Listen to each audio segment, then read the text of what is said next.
in progress, huh? Okay. So you guys heard all that, maybe. We'll find out.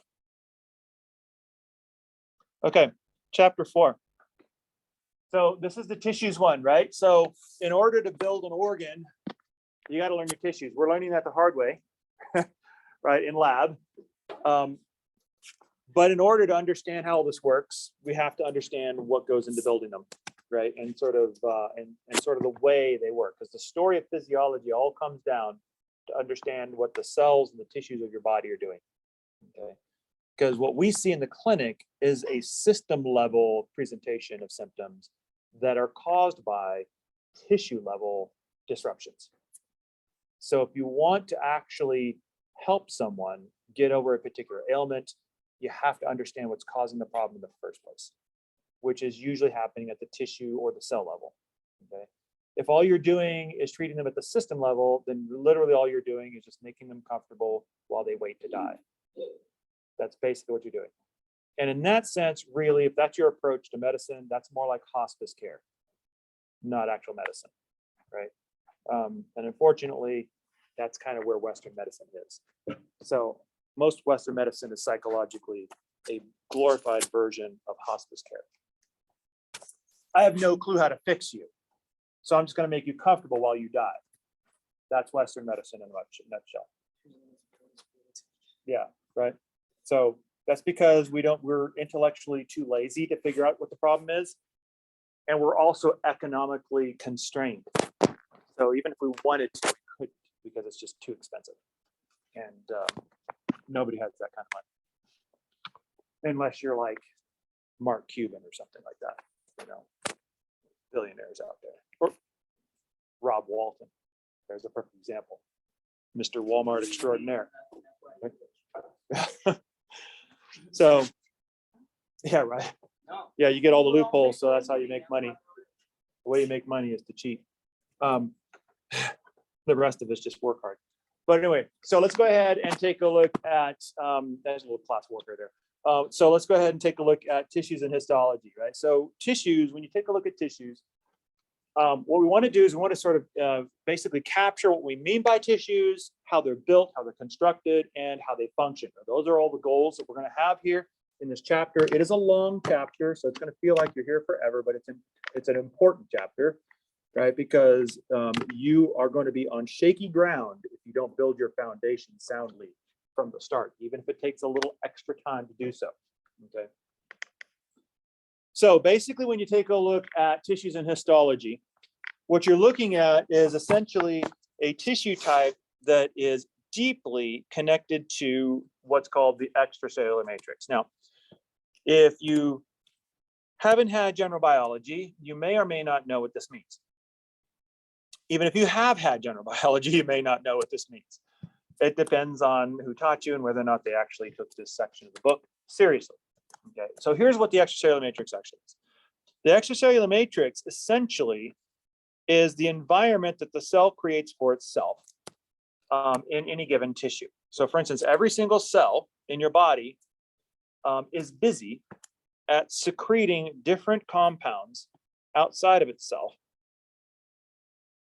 and kind of creating this sort of immediate external environment full of all sorts of things, proteins and different types of carbohydrates and things of that nature. Now, that is what we refer to as the extracellular matrix, or for short, ECM. Okay. Now, this is kind of like, if you think about it, this is sort of like what you do whenever you kind of move into a new space, right? Think about it. Like if you move into a new office, totally new, there's nothing there. Right? You move into it, and let's say you got a new job and you got this nice little office. What is one of the first things you do to that office? What? You're like, whoa, whoa, whoa. It's like everybody all at once. Yeah, right. And you start putting up stuff, right? You start putting up pictures of people you love or your favorite team, or right, you start to personalize that space, right? That is like you being the cell secreting your own personal environment. You're basically creating a matrix around yourself that puts you into a comfortable, and one would argue and hope, a more productive frame of mind, right? That's exactly what the cells are doing, right? As soon as they move in, the first thing they do is they start to secrete their personality on their environment. They start to create a little bit of a matrix around themselves that is reflective of what they want to do. Now, for different cells, they will secrete different things. Okay. But for the most part, most of our tissue conversations have a lot to do with the extracellular matrix and the stuff that the cell actually produces. Okay. And so when you take a look at tissues, sometimes you're looking at a tissue that's largely composed of the cells themselves. Good example of that would be the epithelial tissues, right? Where you have mostly a bunch of cells linked together, creating this kind of sheet, okay? However, some tissues are going to be more characterized not by the cells themselves, but by the matrix that they secrete. Connective tissue is a good example, right? Most of what you think of is in connective tissue is actually not the connective tissue cells. It's the stuff, the matrix that the connective tissue cells create. When you think of connective tissue, what's one word that you think of? Just, and this may or may not have this. If you don't, it's fine.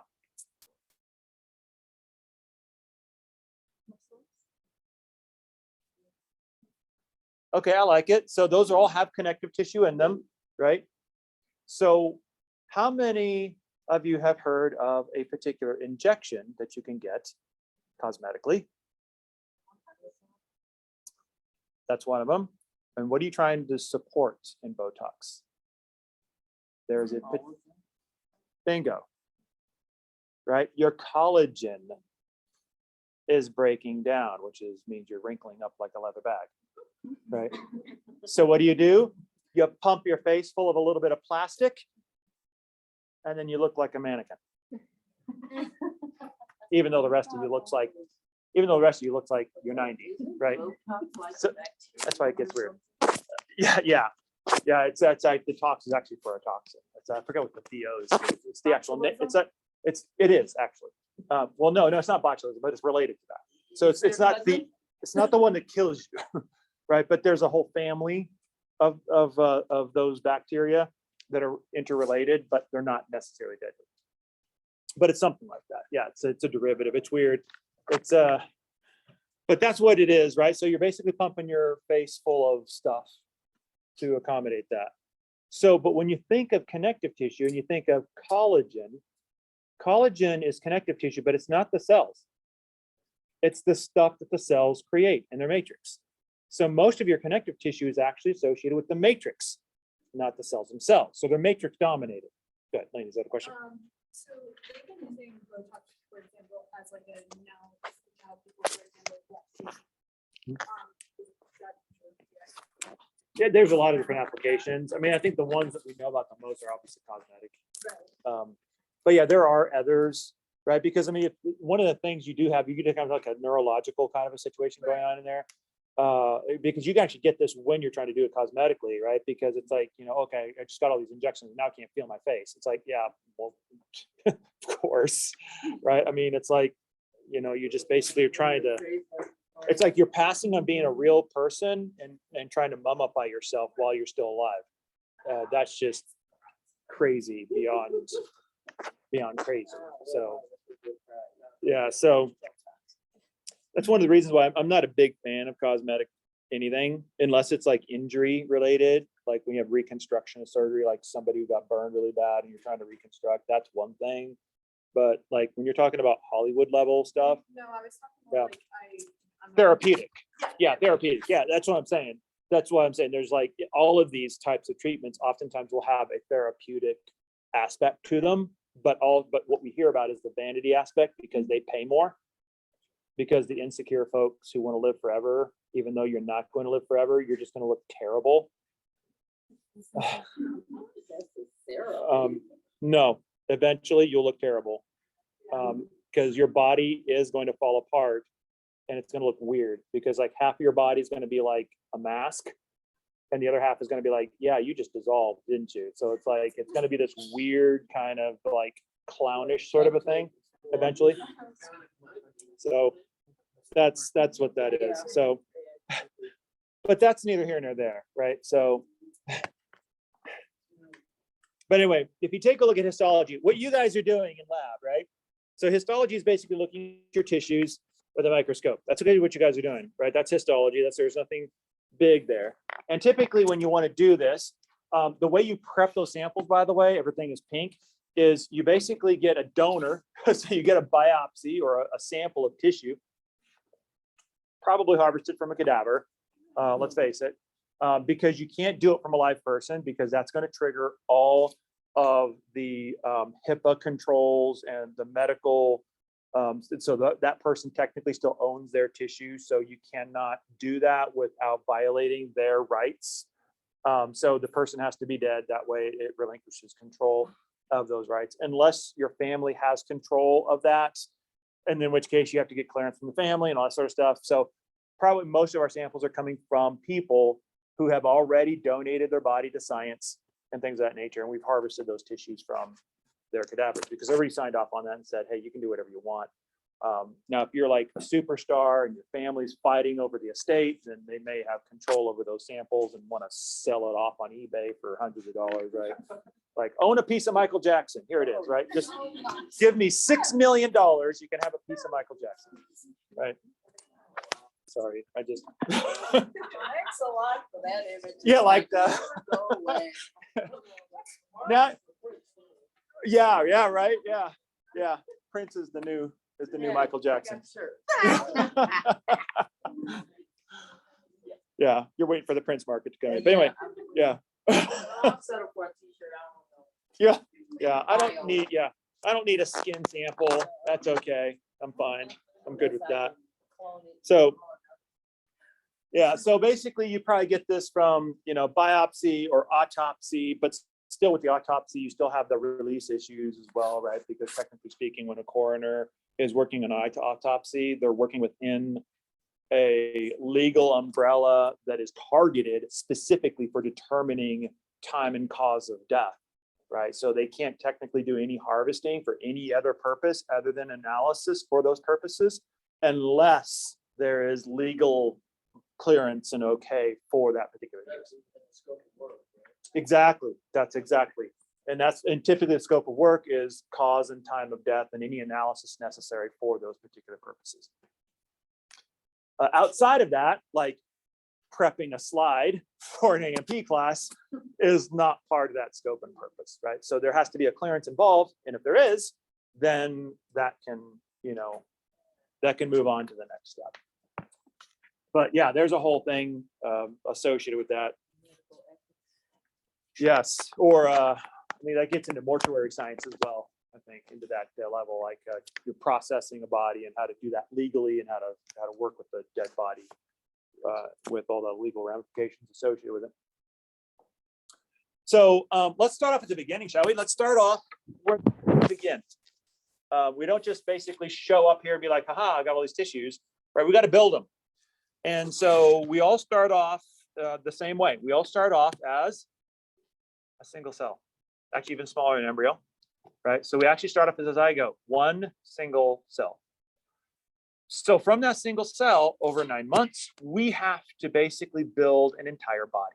Granted, it's a little one, but it's all there, right? And so in order to do that, what we have to do is, first of all, make lots more cells, right?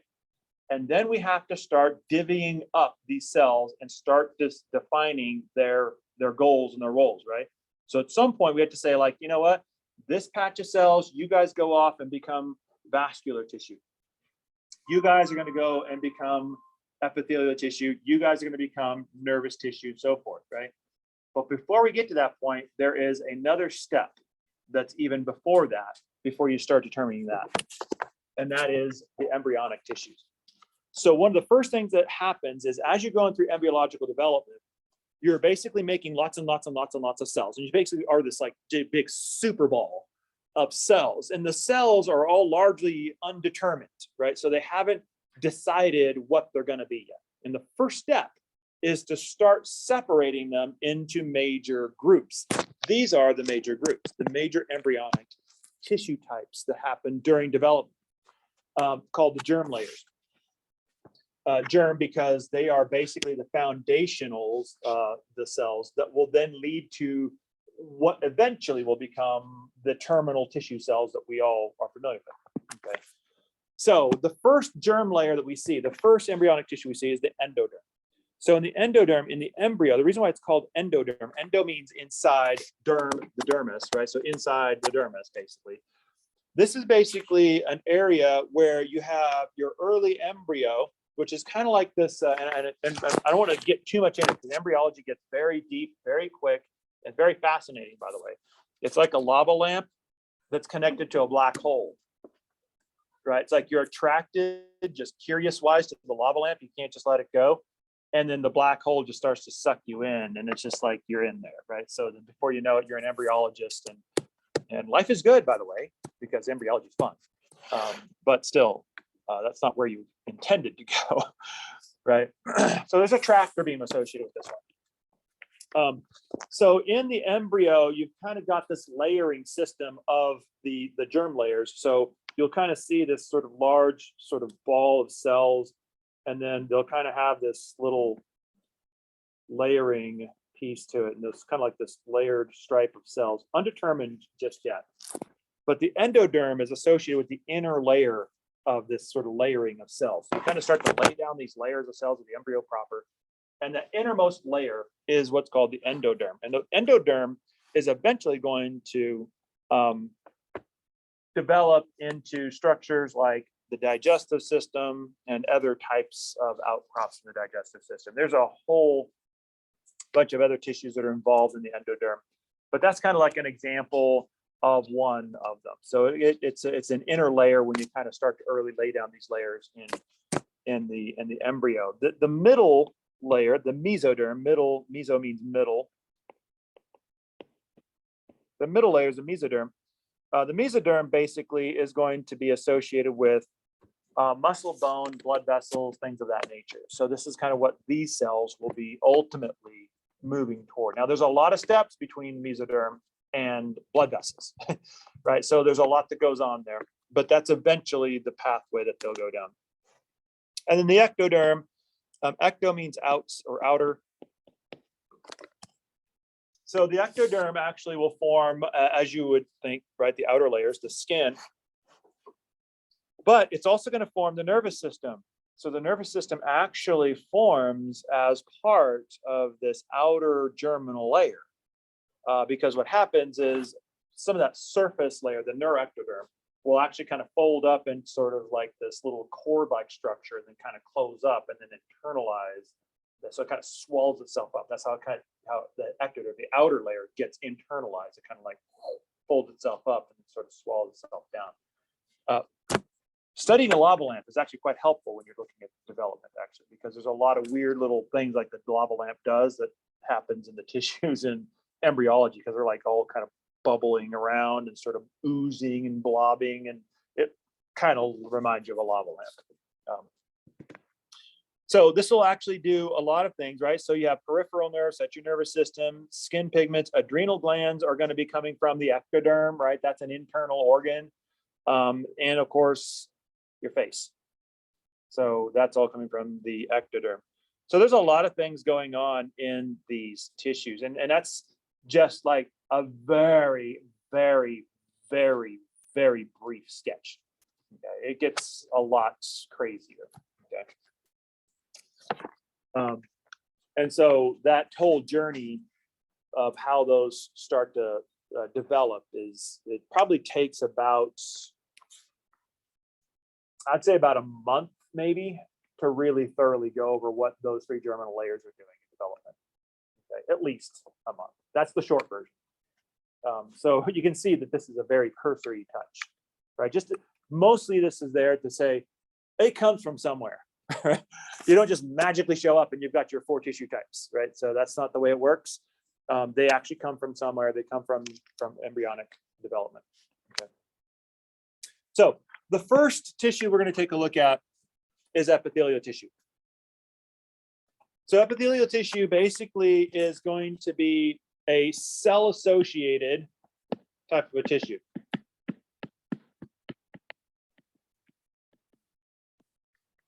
And generally, when we take a look at the epithelial tissue, that's what it is. So it's not a lot of extracellular matrix. There is some, right? But that's not what the dominant theme of the tissue is. So the structure of the tissue itself is the cells themselves. So this is a cellular type of tissue. Typically speaking, the focus of your epithelial tissue is as a covering. These guys have two purposes. You're either a liner or you're a gland. Both of those are essentially what you will be if you are in the epithelial family. Okay. So for instance, the liners of the digestive system, respiratory system, the urogenital system, right, basically, your blood vessels, the liner of your blood vessels, the liners of all of your organs, actually, those are all epithelial in nature. So anything that needs a liner is epithelial. Okay, so it's everywhere. You've got external liners, like your skin, for instance, right? And you've got internal liners. As a matter of fact, the inside of your mouth is lined with epithelial cells. How many of you guys did a cheek cell swab in general bio? What are those cells? Epithelial cells, right? Because your inside of your mouth is lined with a liner of epithelial tissue. Okay, so there's a reason why we have a liner. Typically speaking, the reason why we have a liner is for one of two reasons. Number one is you're trying to protect something that's underneath you that would otherwise be in contact with the outside world. For instance, your mouth. You have an epithelial liner that protects the blood vessels and the muscles of your cheeks from being directly exposed to the outside world, which could be a problem. Okay. Another reason for a liner is to protect the underlying structures from physical strain, right? Like for instance, if there is a chafing effect going on, you might put a liner between the structures that are underneath that could be very delicate and gentle and that rubbing, chafing part, right? So it's kind of like a protective barrier in that case. These are a liner. Every time you see a liner, that's an epithelial sort of a thing. Then, of course, a gland is a secretory group of cells, also epithelial, but in this case, they're secreting something like some sort of a protein or a hormone or both, right? So if you're secreting something and that's your job, then you are a gland in your epithelial tissue. Good example of that is your pancreas, which has cells in it that are secreting insulin, and those cells are glands, right? Because they're secreting insulin, that's a hormone, and that basically makes it epithelial tissue. Your thyroid, another gland, right? That is epithelial tissue. So epithelial tissue is also secretory, both of them. The reason why I kind of hang on that one just a tad is because one of the most common mistakes that AMP1 students oftentimes make is in their excitement to charge through the AMP material, they oftentimes will pick up the liner function of epithelial tissue and they'll leave the secretory function of epithelial tissue behind. And then when they arrive in AMP2, where all you're really talking about for the most part is the secretory activities of epithelium, oftentimes they're kind of lost because they forgot. You mean that secretory? It's like, yeah, that's one of the two big functions of epithelial tissue. Glands are secretory, right? And they're also epithelial. So that's the reason why I kind of hang on that one. So when you guys get to the endocrine system in AMP2, don't be surprised when you get hammered heavy with epithelial tissue secretory. Epithelial tissue is secretory, okay? So one of the things also, in order to be able to dissect and understand the structure of tissue, you want to understand the structure of how a particular epithelial cell is constructed. The first thing, I'm going to draw just a little cuboid epithelial cell here. There's my nucleus. I'm going to draw another one. I'm going to fasten it together with cell junctions. usually something like maybe desmosomes or some sort of an adhesive junction. So like little cell junctions that are holding these guys together. That's what those little nibbies things are right there. But typically when you're looking at the structure of an epithelial liner, it has a common two-part section. The first one is the cellular layer, which is what I just drew. But you don't have cells free and floating in space, generally speaking. To build a liner, you have to have something to line it on, right? So that is to say, you have the cells, but to build a liner, you have to glue the cells onto something. Some sort of a substrate or a foundation has to be part of this liner. That foundation is what's called the basement membrane. So the basement membrane is a connective tissue-like piece of membrane that basically underlies a cell, and it's always there. This is necessary minimum. That's his basement, by the way. So this is necessary minimal structure. Okay, you can't just have the cells often floating in space. They have to be glued onto that little tack strip or that tack paper of basement membrane. That has to come with it always. Okay, so whenever you're doing a liner, basement membrane, it's got to be there. It's got to stick to something. Otherwise, those cells are going to be just randomly moving all around. It's going to be a terrible liner. Okay, so this is your basement membrane on which you have your epithelial cells attached. Now the epithelial cells, the reason why I want to draw the basement membrane first is because the epithelial cells have a sense of orientation to them. Not all sides of an epithelial cell are the same. So for instance, this side down here is what's referred to as the basal side or the basal surface. Why? Because it is on the basement membrane. This side here is what's called the apical surface. Why? Because it is on the apex or the apical space. It's the free space, basically. There's nothing attached to it.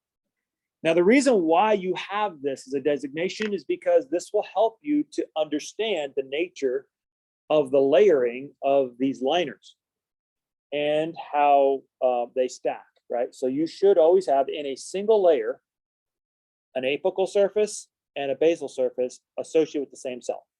So the same cell is attached to both apical and basal. And that will give you one full layer. So ultimately then, typically this is your basic liner. And then usually you'll have this sitting on top of like connective tissue, or you'll have blood vessels and things like that underneath there that are feeding these cells to keep these cells alive and so forth. And generally speaking, it's a fairly easy thing to sort of reconstruct, right? So if you damage this, it's usually fairly easy to kind of reconstitute it, okay, generally speaking. So that's your basic structure of epithelial cells.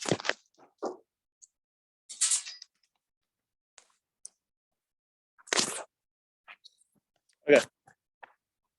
So zero on the basement membrane. So the basement membrane basically has two essential layers, both of which are connective tissue. So this is connective tissue, this is connective tissue. You'll hear this term lamina, basal lamina. That's basically, it's like laminate, like a laminate floor. The term lamination means to layer something on top of something. So to laminate something is to add a layer of something on top of, you know, whatever it is. So the basal lamina is a laminate or a layering at the basal surface. And so that's what the basal lamina is. So the basal lamina of what? Well, of connective tissue. We'll take a look at what that looks like here in just a second. Then you have another lamina, that is to say another layering, called the reticular lamina. So those two pieces are consistent with the basement membrane. So the basement membrane actually has, it's like plywood, like where you have sheets kind of glued together. In this case, you have two layers that are kind of glued together in the basement membrane, these two laminar layers, right? So basal lamina and reticular lamina, both of which are largely composed of connective tissue. And we'll talk a little bit about the role of connective tissue a little later on. So this is going to be one of the second of four tissue types. This is the first of the four tissue types. Now, Within the basal lamina, you actually have a couple of different regions. So you have what's called the lamina lucida. This basically means the clear lamina. And the lamina densa. So this basically means dense lamina. So usually speaking, this is kind of where it's usually when it's clear, it's not necessarily because it's liquid. It could be because it's composed of a protein that has kind of a whitish or an optical property that kind of makes it look upon original inspection like it's clear. Not necessarily that it's like glass or anything like that, right? But it's got a different optical property to it that kind of makes it look like it's translucent. That's why we call it lucida. And the densa is oftentimes a reference or a relative to the lucida, right? So you have a layer that looks kind of clearish and a layer that looks kind of opaquish, and that will be densa, and they're relative to each other. You remember, when we're giving these things names, we're talking about anatomy people, not biochemists. So we're talking about people who are in there tearing these things apart and looking at them, and they're describing them by sight, by the way they look, not by the way they're constructed. That makes sense? And so you have those two pieces to have kind of these two very clear zones, lucida and densa, in the basal lamina. But what's in these? And so when we say it's connective tissue, what are we talking about there? Well, basically, when you take a look at these particular basement membranes and we say it's connective tissue, this is what we mean. This is basically what we have. Honestly. So basically in these cells, when they're secreting their extracellular matrix, oftentimes what you'll see in them is collagen, right? This is a tough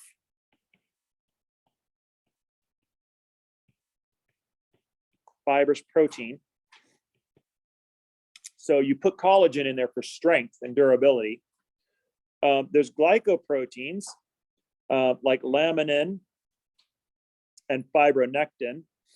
So laminin is an intermediate filament, and it's structural.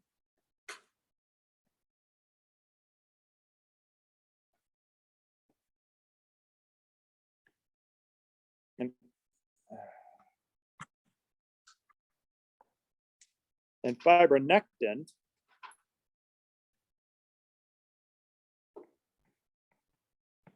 is designed to anchor cells to the extracellular matrix. And then, of course, you have proteoglycans, which are these kind of protein carbohydrate hybrid proteins.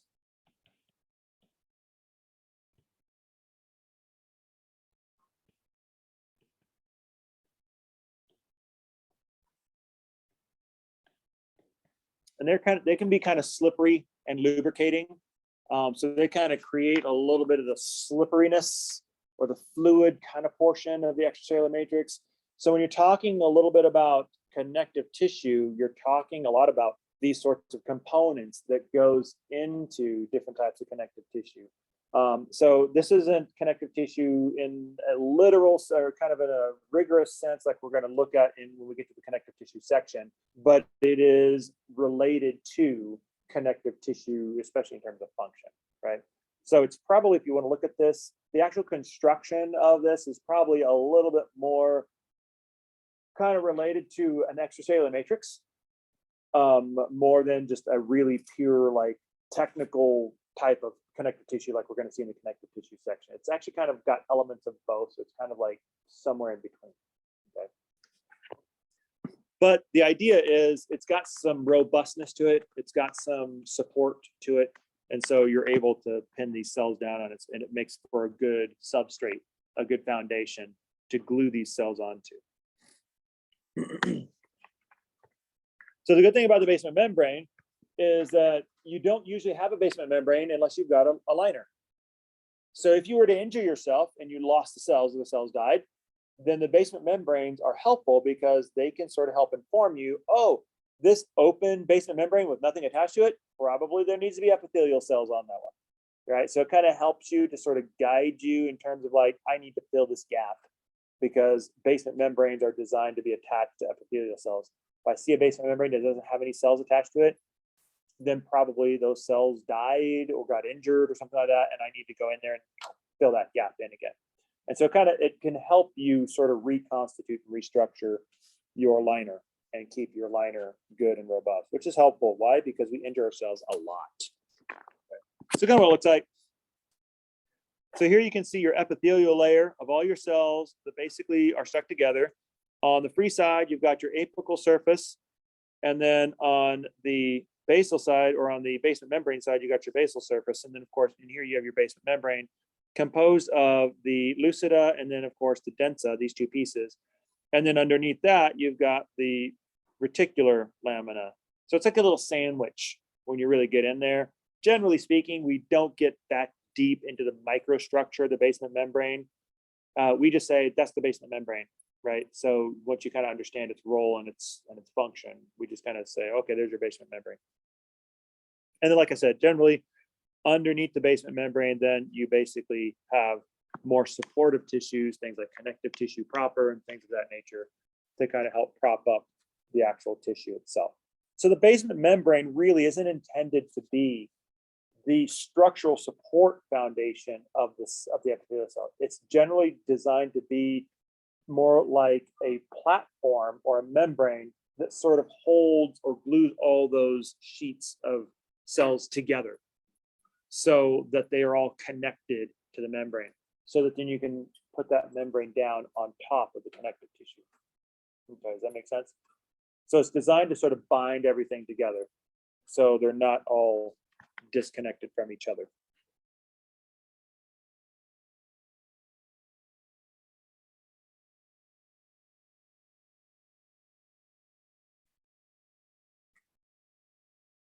In a lot of ways,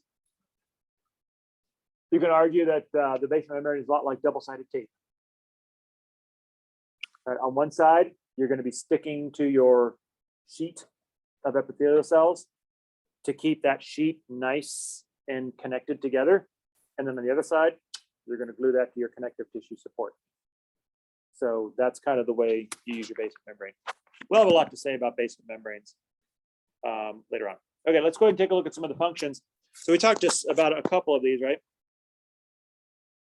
So first of all, when you take a look at epithelial tissues, depending on where you are, of course, liners. So this is the liner function. This is probably the key one. This is the one you think about probably the most, right? So we talked a little bit about the mouth. Protective barriers, we talked about that one as well. So the skin is a perfect example of that. Generally speaking, most liners are protective in nature, just in varying degrees. You don't need a really super thick layer of epithelial tissue in your mouth, like you do for your skin, because you're not like using the liner of your mouth as brutally as you use your skin, right? There's not a lot of chafing inside your mouth, right? Like we have with our skin. So you don't need to build calluses in there and stuff like that. So it's a different kind of a thing. Usually what goes in there is not very frictiony. And so you don't need that buildup of tissue where you do with your skin, because every time you contact the surface, there's some roughness to it. You got to grip onto things and hold on to them. That's going to cause chafing and tearing of your skin if it's not thick enough. So you can basically build your liner to suit your function. And that's always important. You can absorb, you can allow passage of things. So this is kind of one aspect. We see this with nephrons in the kidneys. This is what we're talking about. This is what we're thinking. We're talking about passage of substances. That's kind of a little cryptic. So what do you mean by that? Passage of a substance. That sounds very mysterious, right? What we're talking about is the nephrons in the kidney, which is basically filtering your blood and kind of creating your urine. That whole back and forth is all wrapped around tissue that is from the epithelial family. Okay.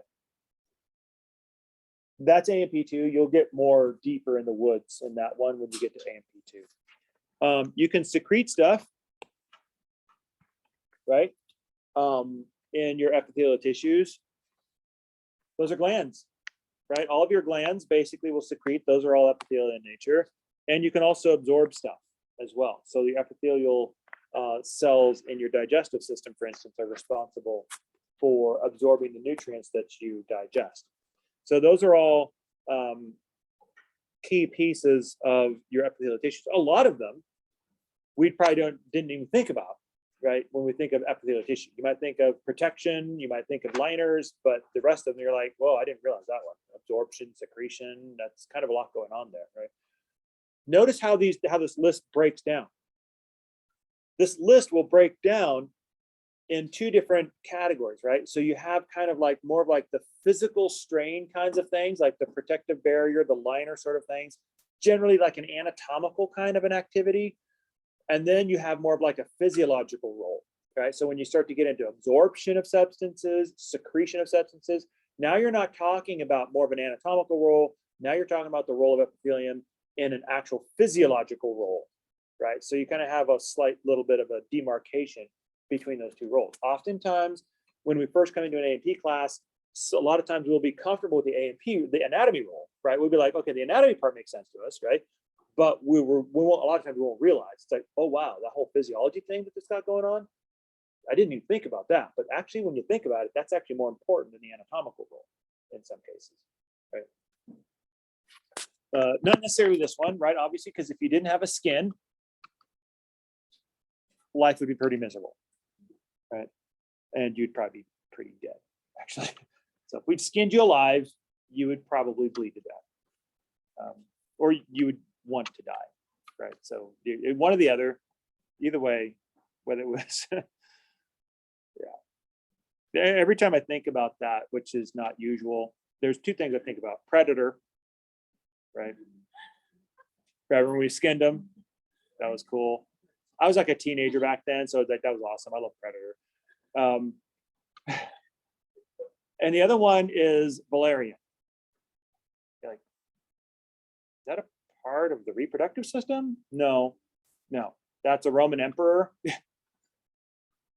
But apparently the Roman emperor made the mistake of trying to invade Persia. Like it's after all the good emperors. I mean, he deserved to get skinned. But it was like during like the Byzantine Empire, is like during that era, that period of time, like when we're starting to kind of get more European in nature, Western civ, that is to say, not Eastern civ, right? But Western civilization is getting more European and less Roman in nature. But Valerian thought he could go in and march into Persia and conquer them. And actually the Persians beat him, captured Valerian and skinned him alive. And then they displayed his skin for like decades. It's like, and it's hysterical because like emperors after that would come to negotiate with the Persians and they would be greeted with the skin of Valerian. It's like, got it. Okay. It's like, I'm on Persian soil. You call the shots. Right? I don't want to be that guy. But anyway, so that's that. See, only I can think of Predator and Valerian like at the same time. That's weird, right? Don't try to figure out how it works up here. I don't know. It doesn't really matter. Yeah. Okay, let's go ahead and classify these guys, shall we? This is kind of what we're doing right now, actually in lab. So classification has two different pieces to it. The first one is layering.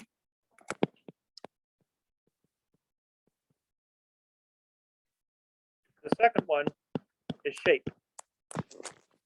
So you layer your tissues by both layering and by shape. So essentially, what I want to do is I want to start with shape first because that's easier, and then we'll talk about layering. But shape comes in three flavors: squamous, which is flat and scale-like, so kind of like that. Cuboidal, which is, well, cuboidal, like a little cube. And then, of course, columnar, which is a column. Okay. So those are the two shapes of your potato cells. Layering comes in a few layers. Simple is one layer. One layer. Stratified is more than one layer. And that's most of what you see, simple and stratified. Now, pseudo-stratified is typically a little bit tricky. And so what I want to do is I want to stop there since it looks like we're right about at our witching hour, because it's going to take a little bit of time to unpack. So what I want to do is I want to basically take a look at pseudo-stratified and sort of explain the reason why that is not stratified, but in fact is a type of simple. That's the reason why they call it pseudo-stratified, because it looks at first glance like stratified, multiple layers. But in reality, when you look very closely, it's actually simple.